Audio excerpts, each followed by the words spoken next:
Sending data. Starting Instagram. Online. Hitting the theme song. Making sure it is playing. I do not hear it. Why isn't it playing?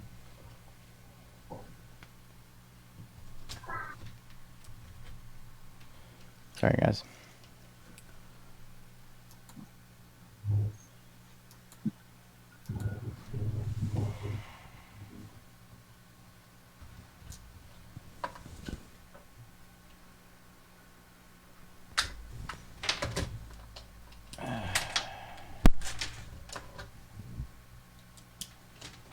All right, we're live on Facebook. I know. I'm having a technical issue here. There it is. All right, sorry, folks. Morning edition.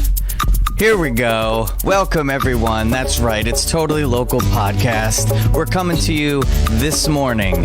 Oh, my. Get your coffee. Get your donuts. Stop doing yoga and pay attention. It's the Totally Local Podcast. Monmouth and Ocean County entrepreneurs, local businesses, and colorful characters all around this place. Are you tan? Are you going to the beach? Are you staying safe? You got a little, tan markings from your mask. You got like a white mouth and then dark top forehead. You know what I'm saying here? Come on, people. Get with me. Oh, man. Aaron. Dude, you're amped up this morning. I am. This is how I start every morning. My wife is happy that you're subjugated to this, and she is not. Bret Morgan, you have disappeared. Bret just texted me. Is like, I just got dropped, so I'm gonna text him back to come in. I'm sure he'll there jump we go. He's back. He's back already. There we go. What a way to start, Bret. Quick drop off and jump back in. It's all good. We've only been practicing this Zoom thing for the last 6 months. Should have it. We're almost there. We're almost 7th month will be the charm. I think. I hope. When we no longer need it, everything will work perfectly. Yeah, exactly. When we're finally, doing more of those on location spots, which Aaron last week, that was a lot of fun. So thanks for hooking that up. Yeah, it's always good to have cocktails. We don't have any ready this morning. Just coffee to get the day kicked off. I'm sitting at home right now. We're on 7th month will be the charm, I think. Okay, there we go. All right, Bret, how are we doing? Am I here? Are you here? You seem to be here. Can you see me? You're doing a little dance around the old screen there. I'm switching rooms. There we go. Man, look at Aaron. Am I here now? Yeah, I think so. Can you hear us? We can hear you. A little choppy. Yeah. I like the lighting. Morning edition, people. Anything could happen. Anything does happen. Will happen. And probably experiencing it right now. Oh. All right. Well. I just want to know if the Wi-Fi is better at the CoWorks buildings. I mean, I hope so, and I hope it wasn't wired it up.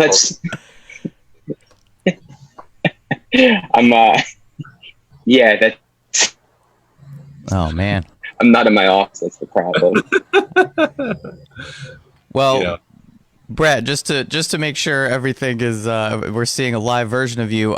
Just tell us a little bit. Give us a little intro about kind of what's your connection to Asbury Park and Red Bank, and a little bit of how you got started.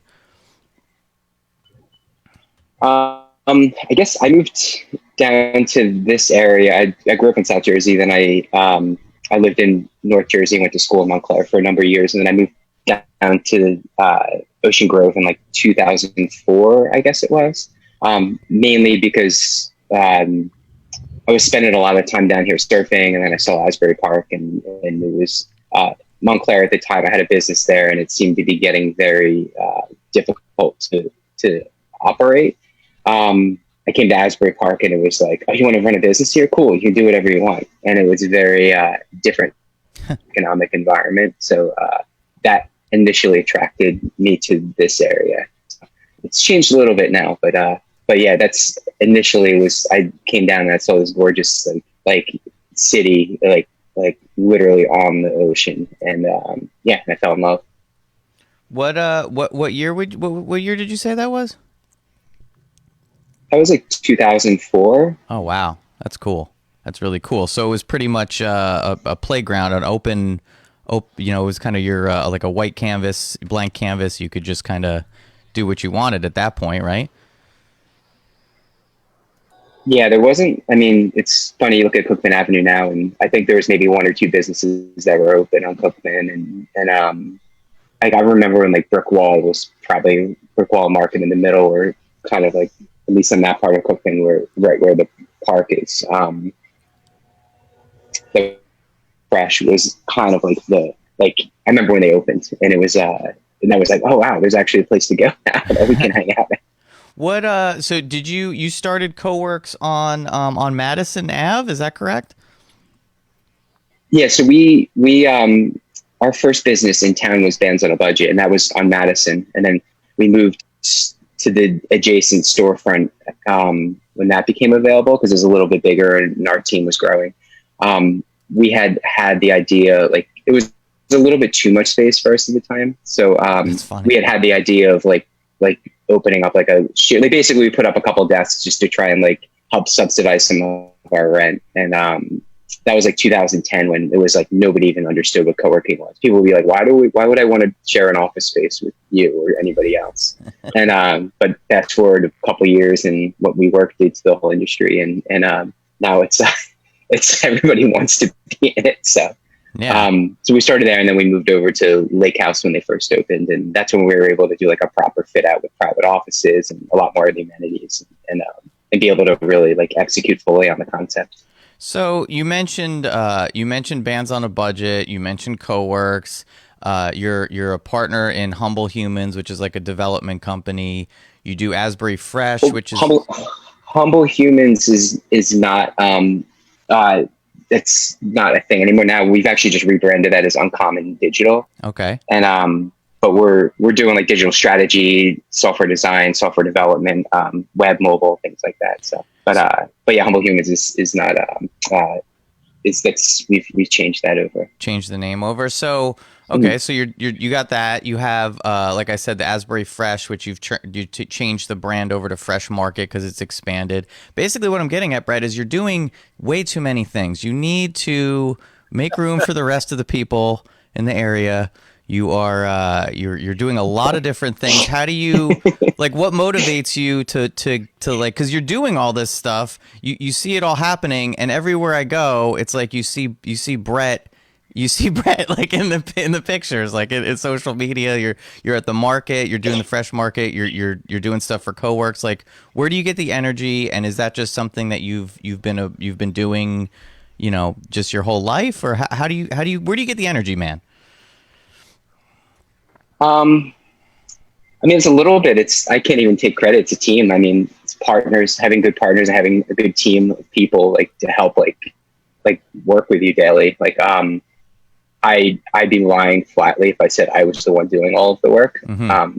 My role, like look at my role more is like see something like, hey, this would be an interesting opportunity, or what would it look like if we were to like try and expand a market into this type of neighborhood, or trying to find like a building for a potential Coworks location, and then just having processes and having a team to help like build and manage those processes is really how we do it. And I can't even say how we do it. And in terms of energy, I mean, it's just taking care of yourself and making sure you're not like. Surprisingly, I don't overwork. I make sure there's a lot of time for myself, whether it's like I have a daily yoga meditation practice. Getting on a bike, surfing, like traveling, like when we could travel, and being able to make sure that you're carving out time. Like I don't look at it as like, oh, it'd be nice to go on vacation. It's like, no, it's a necessity for me to recharge. And if I can't do that, then I'm not able to function as I need to. Necessity to go on vacation. I like that. Aaron, write that down. Remember that. I'm going to try that, but I definitely can't do it the way Bret does. You know, Yeah. It's not in my DNA to get on an airplane. Grimy. You gotta get a backpack and go away for a month to some foreign land. You know, I'm definitely envious of Bret and those that have the capacity to do that, because it's awesome to watch. But you know, If it's not a Ritz-Carlton, I'm out. So, speaking of vacation, we were all kind of put on a required, demanded vacation. Let's just call it that. When all this stuff happened, everything that we had in the works and everything that we planned kind of got skewed or thrown off course. And as far as putting things in the works, speaking of works, co-works, you were looking and are currently, I saw it on Facebook that you're, it's still being rehabbed or worked on, but you were expanding co-works into Red Bank. Was that something that started before the pandemic and the lockdown, or is that something that was kind of got cooked up after it? When did the co-works and Red Bank stuff start happening? I guess we've been looking at a third location for probably about 2-3 years at this point, and we had a couple things not work out along the way. The Red Bank building, we probably started like that whole thing probably about a year ago at this point. And but in terms of like just working out a deal with the existing owner, and then we purchased the property with our investors, and we closed on that, I guess it was like February. So it was pretty much right before the lockdown. So we just had started our construction, then it got frozen. And then fortunately it was already, the floor that we're rehabbing right now was already office space. So it's a matter of just giving it a makeover. It's not like we're going in there and like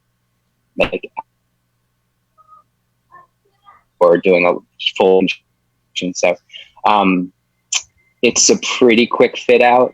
And our contractor that we're working with understands how we operate too. So he knows our vision and what we're looking for. So we're hoping to get open by August 1st. So we hit a little bit of a delay with the shutdown, the construction shutdown order.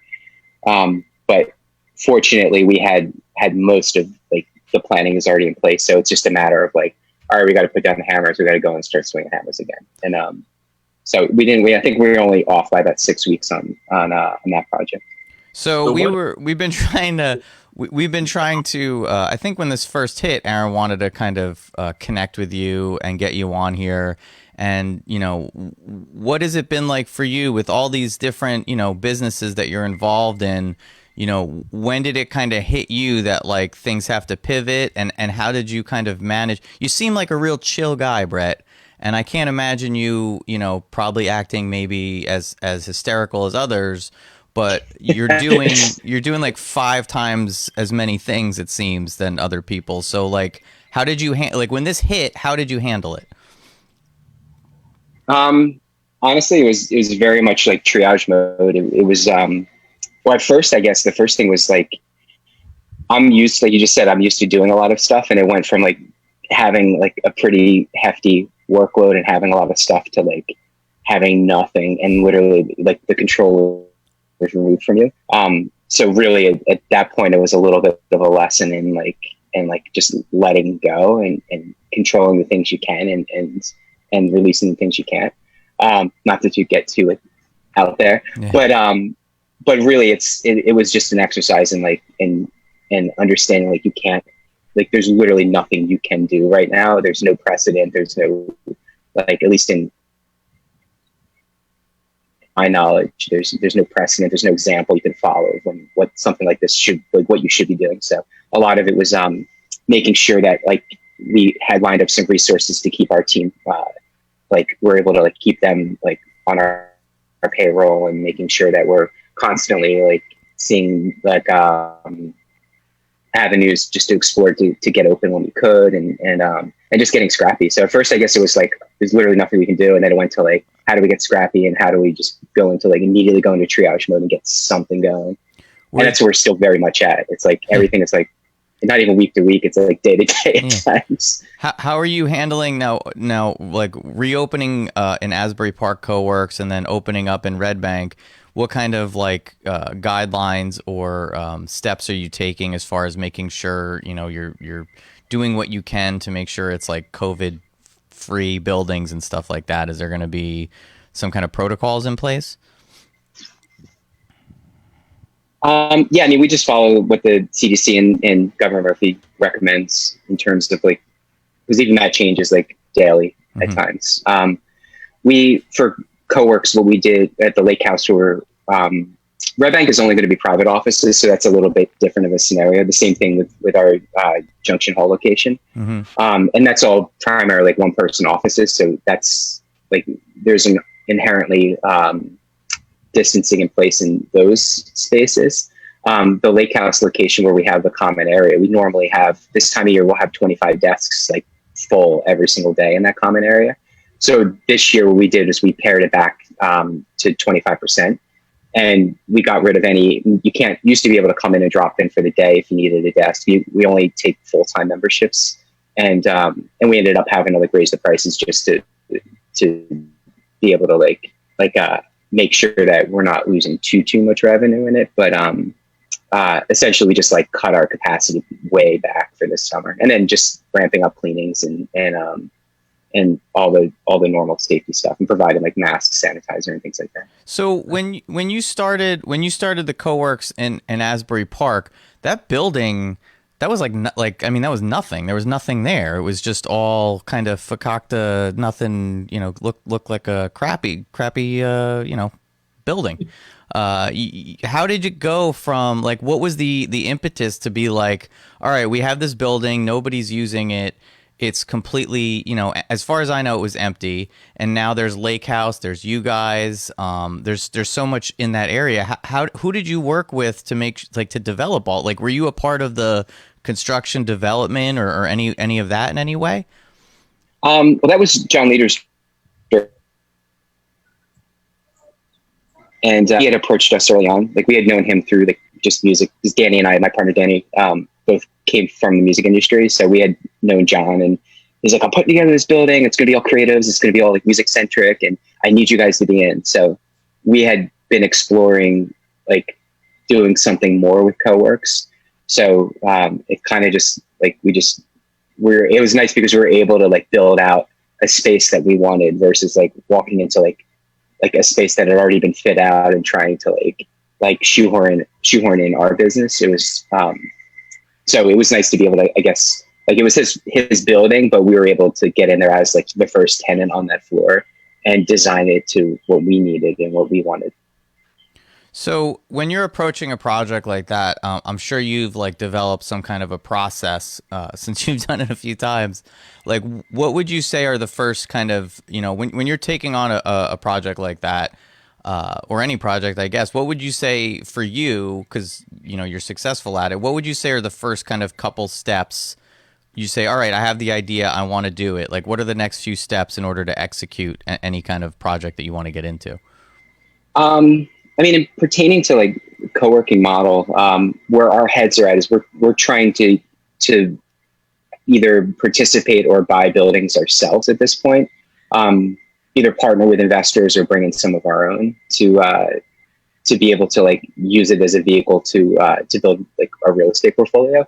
So as bare bones, we have just like a couple spreadsheets that you plug the numbers in and you plug square footage. You look at comps for like, I mean, it's like anything, I guess it's almost like real estate where you look at comps and see what are offices renting for in this area? What could we get? What type of creative community is there? Is this something that the community at large would be receptive to? And we just crunch numbers.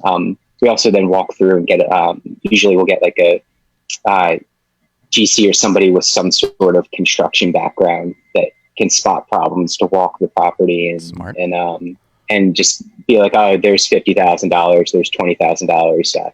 Here's an environmental problem, so you probably want to run at this point. So Aaron, speaking of, but yeah, so it's a lot of like that type of stuff. What Aaron, where, as far as insurance goes, when somebody's going to buy a building or get involved in building out some kind of a building, where does insurance play into this, Aaron? So that's great. I mean, I love when people buy buildings because they need more insurance, especially when a bank's involved and there's construction going on and landlords and tenants and everything else going on. So putting building insurance in place in Monmouth County is not a challenging task. And it's really just getting the valuations right for replacement costs should a situation arise. I don't know if you can hear that crying in the back. background. I, But I have crying in the back of my house too, so it's the 2-year-old at the gate wanting to come out to the deck, to see daddy. But hey, honey, I'm on a call right now.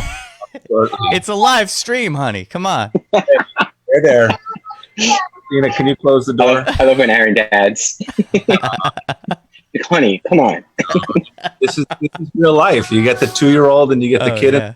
I'm like, I tried to stay home instead of go to the office so that I could hang out with my kids a little longer this morning. But you get those interruptions, and now I feel guilty. But the insurance stuff is fun when it comes to property because it's not a lot of moving pieces. So we really get to put the policies in place and let them run and just make sure we have the right coverage in place for what's going on in the building. And it's an easy thing to manage, much easier than all the employment and cyber related issues that are ongoing, management needs and updates and changes with everything going on.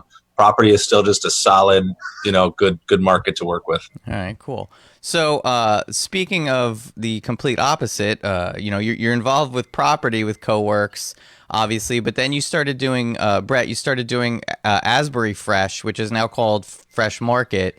That involves zero property because you're just kind of on location. Where are you getting the vegetables from, man? What's the whole deal with that? Are you growing the vegetables? Are you selling them yourself? What's going on? Well, essentially, same business model as CoWorks, where you take a space, you amenitize it, and then you basically attract the community. As this model, so we work with a lot of local farmers, local artisans, local makers, and food like craft, and we essentially provide a community and a network for them to engage with people to buy their products and develop a relationship so they come back every week. So how is that going to be different going forward? What could we expect? Are you going to cut down on the places you're doing it, or are you just going to space them out? How is that going to work going into the future? Well, right now we have 2 markets operating. So we have a market at Bellworks, which is normally indoors, but we've moved that outside for the time being. There they have, that parking lot can do 5,000 cars, I think. So we could accommodate more. There's more space to accommodate people and vendors than we would even be able to. So there it's right now we've been doing probably 20 to 30 vendors a week in the east parking lot at that space. Asbury, we actually just got up and running back in Kennedy Park, and we basically have half the amount of vendors that we'll normally have this time of year. So just to make sure we're complying with social distancing and giving space for people to be able to operate and in a safe manner. So we've been operating in a limited capacity at Crescent Orange, which is right next to the park, until we were able to get back in the park. And now that we're there, we're able to accommodate more vendors, but still it's about half of what we normally would be. So we're also exploring some other locations too. We're always looking at spaces to do stuff, and maybe it's a matter of doing another smaller market this summer or in the fall. But yeah, there's definitely a demand for local right now, especially local food. So we're trying to figure out how to be able to activate spaces in safe ways to accommodate that need. That's cool. We grew our first kale and cucumber this year. Epic shouts to my wife. So maybe by next year we'll have our cucumber kale tent available. I don't know if we can do any tomatoes. I got a fridge full. The tomatoes are too difficult. I think the cucumber and kale is where we're gonna that's gonna be our bread and butter, as it were. Are you? Yeah, I have a small farm operating in my yard too. It's so much. We have deer in the yard now. My wife didn't believe me. I had to show her the droppings to be like, look, see, they're coming for the kale, man. But anyway, it's great with kids running around too. Put your shoes on. Yeah, exactly. And the dog loves it. The dog is like, this This deer dung is delicious. I need more of this in my life. I'm like, please stop doing that. It's like they're little raisinets, you know. They just she just can't help herself. It's great. So you're like Nice. you got a lot going on. Like, what can we expect like going into the future as far as, you know, what do you have on the horizon? Any more stuff, or are you just gonna, you know, pace yourself? Well, we sold Bands on a Budget. Like that's happened during the pandemic. It was supposed to happen right before the pandemic, and then it obviously didn't. But we sold that a couple weeks ago, which is great. So we're still actually very much in the transition to the company that bought it. Mm-hmm. But we'll talk about it at some point, but not today.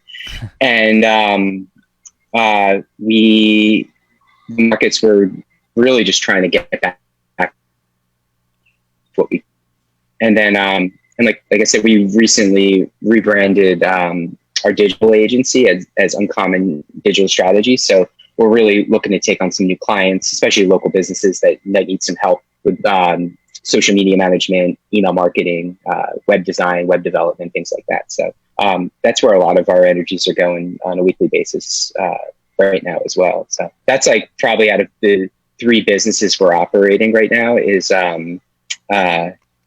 of them are involved interacting with the public. So it's been a little bit challenging, but at least that business is there's no public interfacing, so it's a little bit easier to be able to maintain operations of that business. Definitely, especially with Zoom and all the stuff that's going on. It really kind of, you know, it helps. You know, the people I've talked to have said their online businesses are actually doing, you know, they were surprised. They thought everything was going to stop, but when all this stuff kind of started happening, the online stuff seemed to kind of obviously pick up.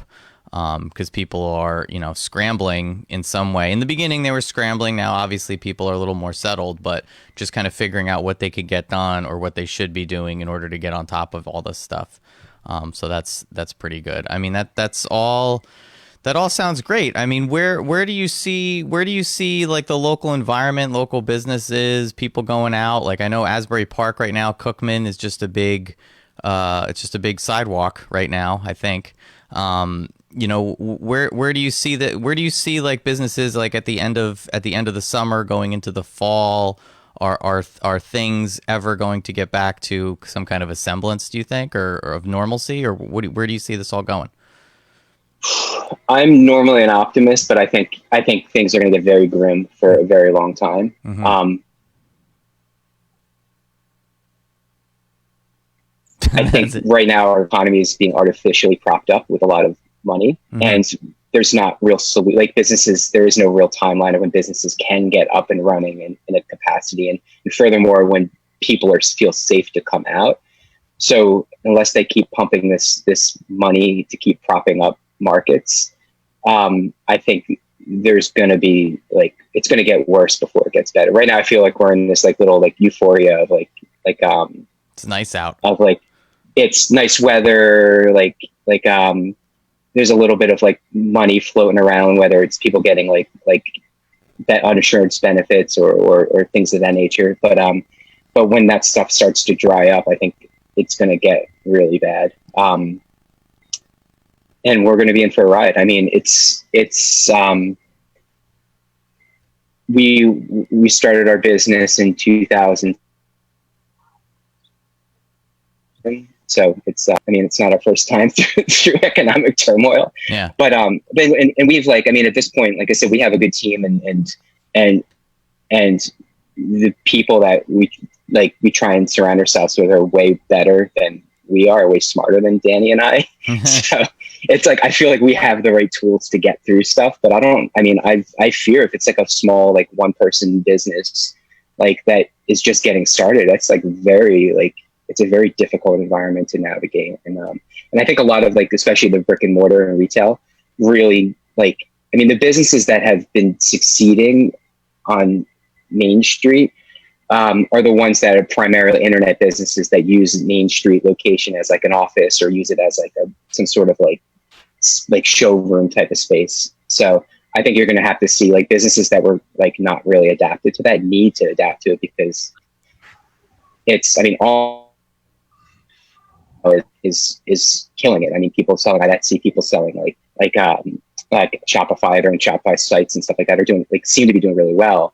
But I know retail is still, even with Cookman opening up on Thursdays through Sundays, the retail is still suffering because there isn't a lot of like traffic. I mean, that park, like, I mean, just being down there on a Sunday, like, they took out all of the parking on Cookman Avenue, but you can still find parking on Lake Avenue and like the surrounding streets. Like, wow. On a normal summer, is you're walking 6 blocks to yeah, you parking. can't find anything. So, and it's like, and I think it's and I think there's a lot of like fear of people still like apprehensive to come out, and they're just doing their shopping online. So I think a lot of these businesses really need to like prioritize that if they're gonna like put their energies into something. Yeah, and wear a mask. People, go out, and if you're scared, just wear a mask and go buy stuff, please. So Andrew, you and I went out to lunch last week. Yeah, we did. That was crazy.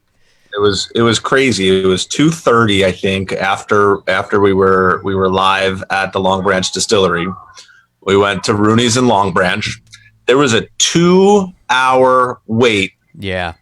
Table at 2:30 in the afternoon, which is ridiculous. And they had put a big tent up in the parking lot. It's a good thing I know people. Shout out Daryl. Thank you so much. Yeah, seriously. I felt so cool. We had a killer lunch with great views and that's great. Cocktails and socially masked up. It was really a good experience. But it's kind of crazy out there right now, and small business is in a great position to pivot. As Bret was talking about, as we've gone a little more digital at LG Insurance as well, but we're going to see more and more bankruptcies from these national chains that just can't handle, their retail operations because they can't survive. And I think come the fall, when things start to settle down after this beautiful summer we're having, that next wave of reality is going to hit home hard. And we're going to start seeing some more businesses start to shut their doors as they're not going to be able to survive the winter. So it's, pivot, go more digital, do whatever you can to conserve and rebrand yourself and do whatever you need to do to survive and continue to thrive in this kind of environment. We keep doing it, keep shifting as Bret keeps shifting. And, it's great. That's the best advice you can give. Yeah, I'm really happy to hear, because when we were first supposed to do this, I knew that when we were supposed to sit down with Bret in the beginning of all this, I knew that you were opening up another location and then co-works, and then like you couldn't obviously get on the podcast because you were busy figuring everything out. So I'm glad that you kind of worked through it and figured it out and are opening up. That's good to hear.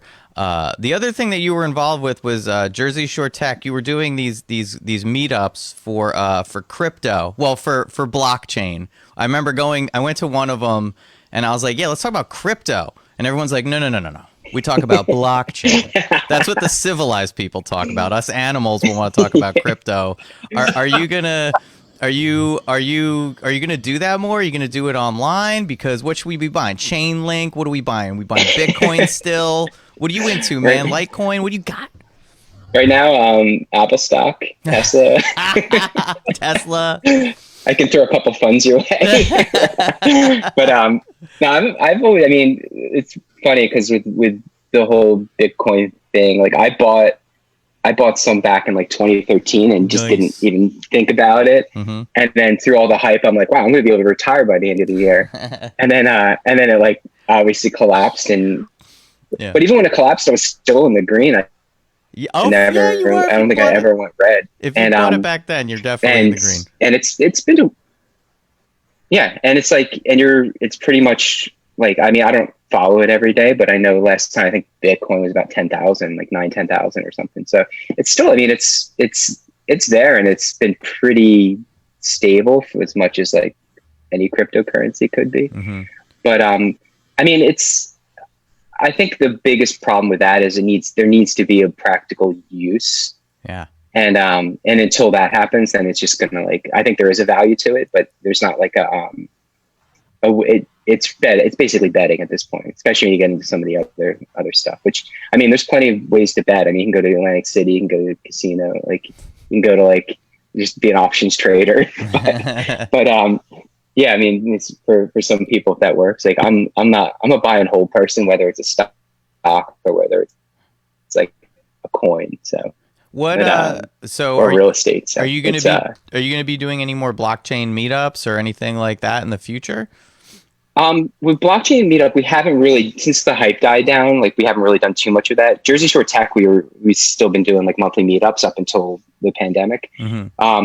Asbury Agile, the annual conference that we do, we're not doing it this year just because I don't think by October everything's going to be like to a point where like people are going to feel comfortable coming out. And I know early on, a lot of the speakers that we normally would attract to these types of events were saying, and we're not doing anything for the rest of the year. And so we're talking about maybe shifting that to the spring if things look like they can, like instead of going like 2 years without an event, maybe we can push it to 18 months.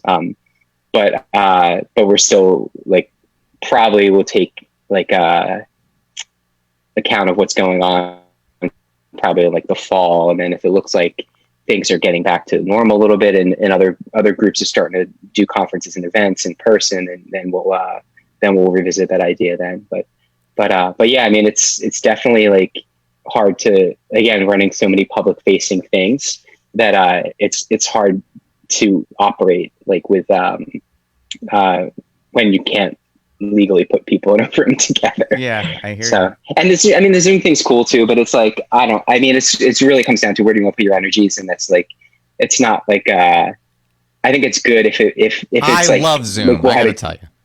Well, for something like this, or for like our team, like I have like a team meeting in 15 minutes and I have another team meeting at 10, but it's like things like that. I think they're essential. And I actually think it's in a lot of ways it's better.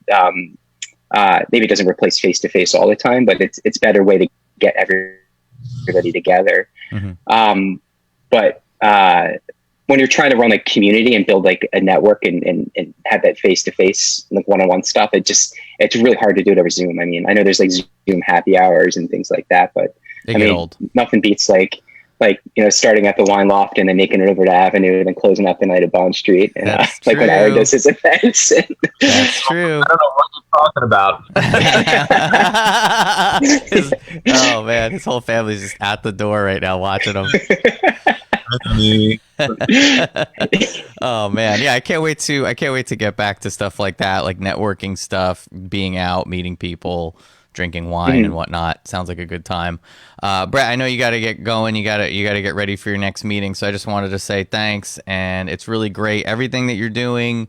There's all these pocket communities, that you're kind of bringing together, and there's a practicality to it, and then there's also a very totally local vibe to just bringing people together that might be on the fringes, but really kind of, people that work by themselves.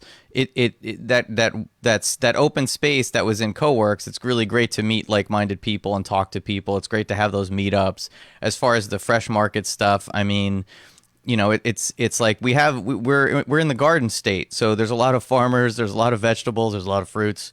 So bringing all that together and being able to like have that kind of community is great. And I'm happy to hear that everything's working out up in Red Bank. And thanks for spending the time with us today to talk about all this. Yeah, thanks for having me. This is awesome. Aaron, what do you got? We going to Rooney's today or what? Oh man, so sounds tempting. Today's a work day, but it's also going to be a golf day. Perfect. Beautiful out, so I'm going to go out and enjoy myself for a couple of hours and do a little networking on the golf course. That's great, because Aaron, you got to remember what Bret said. You need to take. It's not like leisure. It's not you. It's you doing. You got to do what you can for the business, which means you have to go play golf. Okay. Do you have an extra set of clubs? Because you're too busy, man. You don't have time, Bret. All right, guys. Soon. Thank you again, everyone out there. You know what time it is. It's totally local time. Please tune in. Tune in to the podcast when you can. Check us out on Instagram, totally_local_podcast, totallylocalpodcast.com. Obviously, if you're on Facebook, you know where we're at. Thank you to our guests. Thank you to Aaron. Bret and Aaron, thank you so much. I can't thank you enough. And let me just figure out how to stop the stream here, and we'll be out of here. Boom.